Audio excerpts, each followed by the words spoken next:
Module number 9 deals with financial statement analysis. The specific topics we'll cover in this lecture are as follows. What is financial statement analysis? What are the 5 basic types of financial ratios? How do we calculate the ratios? And most importantly, what do these ratios mean? Financial statement analysis allows management to measure the changes in financial position over time. This gives them the information they need to measure their performance against specific goals. Most importantly, it assists management in maximizing the use of the firm's resources. There are 5 basic types of financial ratios: liquidity, asset management, financial ratios, profitability, and market value. Each of these contain several specific types of individual ratios, and we will walk through all of these with examples.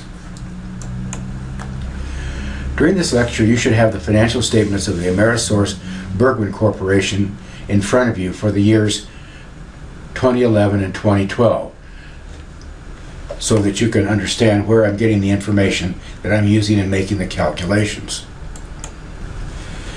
First, let's talk about liquidity ratios. These are broken down into 3 categories: the quick ratio, the current ratio, and the average payment period. The quick ratio is calculated by adding cash plus cash equivalents, which would be marketable securities, plus accounts receivable. And these are divided by the current liabilities. The quick ratio sometimes is called the acid test ratio.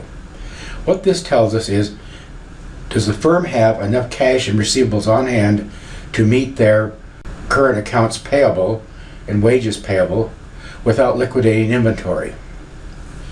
The current ratio takes all the current assets and divide them by the current liabilities.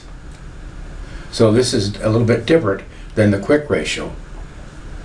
The average payment period is the accounts payable divided by the cost of goods sold.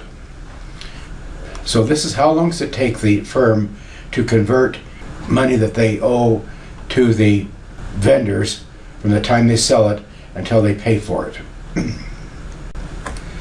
Here's a calculation of the quick ratio. Remember, here we're taking cash, cash equivalents, and accounts receivable. And you see those numbers there for the year 2012. The same thing for the 2011. So here we have only cash and accounts receivable. We have no cash equivalents. And then we divide the numbers by the accounts payable. In the year 2012, it was approximately 45%, and in 2011, about 52%. The year 12 was not as strong as year 11 because they had a tremendous drop in cash between the 2 years. And this accounted for primarily because the firm made some very large investments during the year. And if you look at their statement of cash flows, you can see where these outlays were made. However, a 0.5 quick ratio is a very good ratio and probably would be considered about average. In the current ratio now, we're taking all the current assets and dividing them by all the current liabilities. And we come up with 0.98 for 2012 and 1.05 for 2011.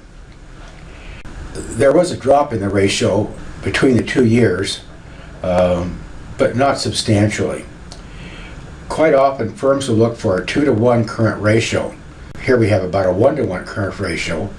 However, there are certain factors within this firm, the way in which they operate and the rapidity in which they collect their receivables and turn their inventory and pay their bills, that probably the 1.0 rate is very acceptable as a long-term trend.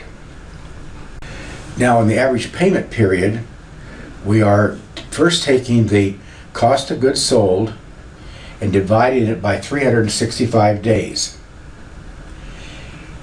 And we get $209,561. So every day, the cost of the goods they sold to their customers totaled, on the average, $209,561. So then we look at the accounts payable, which were $9,630,110, and we divide that by the average cost of goods sold to get the payment period. So what it says here, on the average, this firm pays their vendors in 46 days in 2012. In 2011, they paid their vendors within 45 days. This is a very acceptable number of days outstanding to have in your payables, and they're certainly paying their vendors on a very current basis. So as a vendor, I would not be too concerned about whether I'm going to get my money on time. So that completes the liquidity ratios. Now let's talk about the asset management ratios. So here we have 4 items: the asset turnover, the fixed asset turnover, the average collection period, which deals with our accounts receivable, and the inventory turnover, which deals with how often we turn over our inventory on the average.